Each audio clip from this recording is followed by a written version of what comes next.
الحمدللہ رب العالمین والعاقبۃ للمتقین والصلاۃ والسلام علی رسول الکریم اما بعد۔ باتیں مناقب اور فضیلت کے تعلق سے چل رہی ہیں۔ حدیث نمبر 3508 عن ابی ذر رضی اللہ عنہ انہ سمع النبی صلی اللہ علیہ وسلم یقول۔ ابو ذر رضی اللہ تعالیٰ عنہ سے روایت ہے کہ انہوں نے نبی کریم صلی اللہ علیہ وسلم کو ارشاد فرماتے ہوئے سنا، لیس من رجل ادعا لغیر ابی وهو یعلمہ الا کفر، کہ جس آدمی نے بھی دوسرے کو اپنا باپ بنایا جانتے ہوئے تو گویا اس نے کفر کیا۔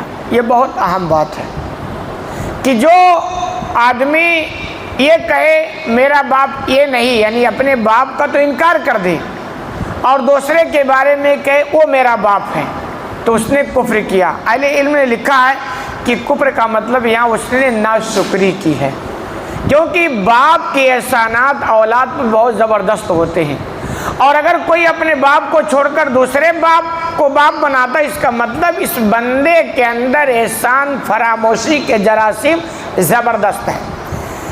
بریکٹ کی بات دماغ میں رکھیں کہ اسلام میں ذات برادری کا کوئی، یعنی ذات برادری کے تعلق سے کوئی اونچ نیچ کا معاملہ نہیں ہے، یعنی اس بنیاد پر کوئی درجہ حاصل نہیں کر سکتا ہے کہ صاحب فلاں آدمی چونکہ فلاں برادری سے ہے اور اس کو یہ مقام حاصل ہو گیا، برادری کی وجہ سے ایسا نہیں اسلام کے اندر ہے، غیروں کے اندر ہی ہے اور اسلام میں ایسا نہیں ہے۔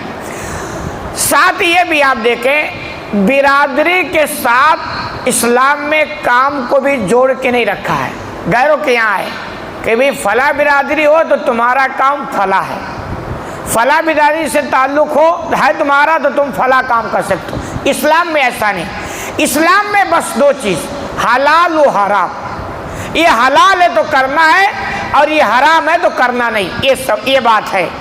لیکن دوسروں کے اندر یہ بیماری زبردست ہے، آج بھی پائی جاتی ہے، اور ان کو خود یہ احساس ہے کہ ہمارے اندر یہ بہت بڑی کمی ہے، اور وہاں سے نکلنا بھی چاہتے ہیں لیکن نہیں پاتے ہیں۔ ابھی آج ہی ایک ویڈیو میں نے دیکھا، کسی دلت برادری کی بارات ڈھول اور باجے کے ساتھ نکل رہی تھی، دوسرے لوگوں نے ان پر حملہ کر دیا۔ وجہ پتہ یہ چلا کہ چونکہ یہ بارات ایک دلت سماج کی تھی اور اس ڈھول تاجے اور باجے سے کیسے نکال رہے تھے، یعنی دوسروں کو برداشت نہیں ہو پایا۔ تو آج بھی ان کے یہاں یہ بیماری ہے، اسلام میں ایسا کچھ نہیں ہے۔ تو ایسے ہی کہ اگر یہ ذہن میں ہے اونچ نیچ کہ بھئی چونکہ ہم فلاں برادری سے ہیں تو ہمارا ایک نیچا درجہ ہے، اور ہم فلاں برادری سے ہیں تو ہمارا اونچا درجہ ہے، یہ ذہن غیروں سے آیا ہوا ہے۔ اسی بنیاد پر لوگ کیا کرتے ہیں، اپنے آپ کو اس اونچ سے نیچ میں ڈالتے ہیں، نیچ سے اونچ میں ڈالتے ہیں۔ کبھی کبھی کیا ہوتا ہے سرکاری فوائد کے چکر میں، کیونکہ سرکار کے جو فوائد ہوتے ہیں وہ عام طور پر نیچ برادری کے ساتھ کچھ زیادہ ہوتے ہیں، نوکری لینی ہے تو فلاں برادری کے ساتھ ویسے زیادہ ہے، تو لوگ کیا کرتے ہیں اپنے آپ کو اس برادری سے نکال کر جہاں سیٹیں زیادہ ہوتی ہیں نا اس میں ڈال لیتے ہیں۔ تو گویا آپ تھوڑی سی فائدے کے لیے اپنے آپ کو برادری سے نکال لیے، دھوکہ دے رہے ہو۔ برادری اور ذات پت کا تعلق بطور تعارف ہے کہ بھی پہچان ہو سکے، اس کے علاوہ کچھ نہیں ہے۔ یہ جو کہا گیا کہ جس نے دوسرے کو اپنا باپ بنایا اس نے کفر کیا، یعنی اس نے ناشکری کی، اس میں کئی وجوہات ہیں۔ ایک بات تو یہ ہے کہ یہ وہ بندہ ہے جو اپنے ماں کے اوپر بھی الزام لگا رکھا کہ بھئی اگر کوئی کہے کہ میرا یہ باپ نہیں بلکہ وہ باپ ہے، کہاں تک اس کی بات پہنچ گئی؟ مطلب ہے کہ اس نے اپنے ماں کے اوپر غلط الزام لگا دیا۔ بھئی ماں کا انکار تو کوئی نہیں کر سکتا ہے نا، ماں کا انکار دنیا میں کوئی نہیں کر پائے گا، کیونکہ ماں کے وجود کے شواہد زبردست ہوتے ہیں۔ آج بھی آپ دیکھیں گے یعنی یورپ کے یہاں گوروں کے یہاں جو معاملہ ہے کہ ان کے ڈاکومنٹس میں جو نام لکھا جاتا ہے نا وہ ماں کا ہوتا ہے، کیونکہ ان کے ماں کلیئر ہوتے ہیں، باپ کا معاملہ تھوڑا ان کے یہاں ٹیڑھا ہوتا ہے، کیونکہ ایک عورت کے کئی بوائے فرینڈ ہوتے ہیں، تو ان کو خود کنفیوژن ہوتا ہے کہ باپ پتہ نہیں کون ہے نا، تو کاغذات میں ڈاکومنٹس میں ان کے یہاں نام کس کا چلتا ہے؟ ماں کا چلتا، کیونکہ ماں کلیئر ہے۔ اب یہ بندہ چونکہ اپنے آپ کو اپنے خاندان سے نکالنا چاہتا ہے، تو ماں کو تو انکار نہیں کر پا رہا ہے، تو باپ کا انکار کر دیا۔ تو باپ کا انکار کرنے کے نتیجے میں کیا ہوا؟ اس نے ماں پر تہمت رکھ دیا، بہت بڑا الزام لگا دیا۔ اس لیے یہ وہ بندہ ہے جو ماں کے احسانات کو بھی نہیں سمجھتا ہے اور باپ کی قربانیوں کو بھی نہیں سمجھتا ہے، اور دھڑلے سے کہہ دیتا میرا باپ فلاں ہے۔ یہ بہت بڑا گڑبڑ ہوا۔ آگے وَمَنِ ادَّعَىٰ قَوْمًا لَيْسَ لَهُ فِيهِمْ نَسَبٌ فَلْيَتَبَوَّأْ مَقْعَدَهُ مِنَ النَّارِ، اور ایسے ہی جس نے اپنے آپ کو ایسے لوگوں سے ملا دیا جس میں اس کا کوئی تعلق نہیں ہے، تو وہ اپنے آپ کو جہنم میں سمجھ لے، یعنی اپنا ٹھکانہ جہنم میں بنا لے۔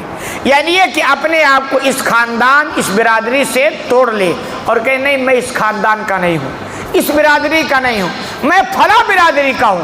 تو گویا یہ ہے کہ اس نے اپنے آپ کو یہاں سے نکال کر وہاں کیا۔ ہوتا کیا آج دیکھیں گے مسلمانوں کے اندر بھی بیماری ہے کہ اپنے آپ کو سید سے زیادہ جوڑنا چاہتے ہیں۔ کیوں؟ کیونکہ سید کا تعلق نبی کے خاندان سے ہوتا ہے، تو ہر کوئی زبردستی وہاں اپنے آپ کو ملا رہا ہے، جبکہ ہوتا ہے یا نہیں ہے وہ اللہ بہتر جانے، لیکن اپنے آپ کو وہاں ملا رہا ہے۔ تو یہ ٹوٹل غلط ہو رہا ہے، اور اس میں کئی چیزیں ہیں۔ ایک تو یہ کہ اس میں جھوٹ زبردست بولا جاتا ہے۔ اسلام میں جھوٹ کی بھی گنجائش نہیں ہے کہ یہ بندہ دوسرے کو باپ بناتا ہے، دوسرے خاندان سے اپنے آپ کو ملا لیتا ہے جبکہ اس سے ہے بھی نہیں، تو اس میں جھوٹ کا بھی بہت بڑا ہاتھ ہے، اور اسلام میں اس کی گنجائش نہیں ہے۔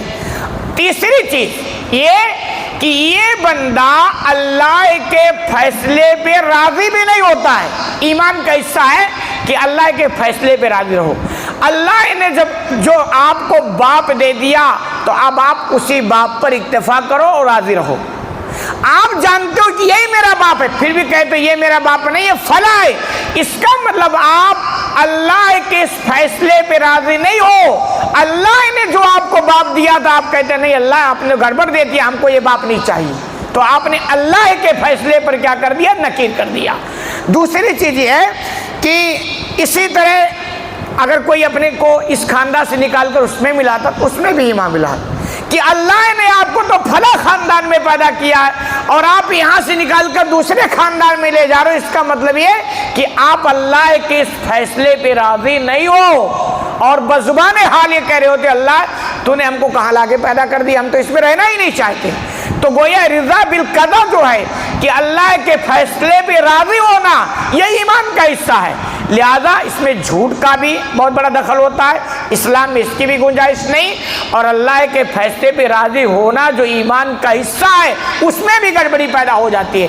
اس لیے اللہ کے بندو ہمیں اللہ نے جو دے دیا، باپ جو دیا اسی پر اکتفا کریں، خاندان جو دیا اسی پر اکتفا کریں اور اسی پر صبر کریں اور اللہ کے فیصلے پہ راضی رہیں، اسی میں بھلائی ہے۔ اللہ رب العالمین سے دعا ہے کہ الہ العالمین تمہیں کہنے سننے زیادہ عمل کرنے کی توفیق عطا فرما، آمین۔